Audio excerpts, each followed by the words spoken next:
Musiga Nsimbi Abidi Alamu mu kiseera kino ali mu kugulana n'abantu abamu mu disitulikiti y'e Mubende abamulangira okubagoba ku ttaka kuba bamaze emyaka n'ebisiibo.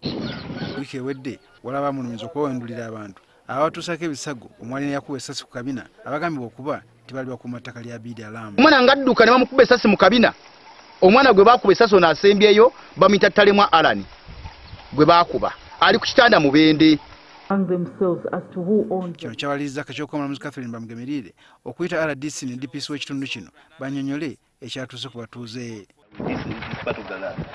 Wabula Abidi Alamu agamba nti akakiiko omulamuzi Catherine Bamugemerire kaamukomako obutakozesa ttaka eriri mu bitundu by'Ebukompe, Bukopa n'Ekika mu Ggombolola na Lutuntu kyeyakkiriza era ng'ekitundu kyasenda kati tekiri ku ttaka lino. Bamugemerire is based on land in Bukoma around 7 kilometers from here.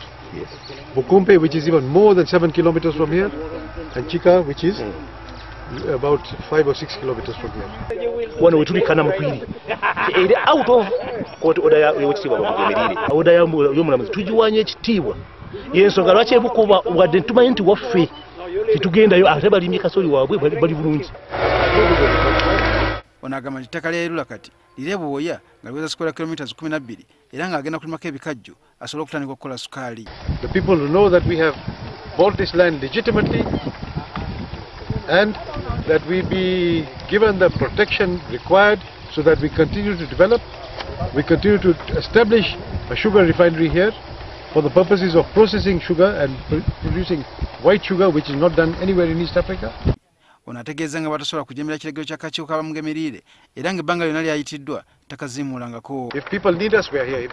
If the law needs us, we are here. Every time we have been summoned, we appear. It's not that we don't show up.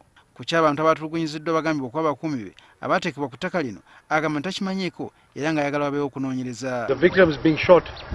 For us, we are not aware of that.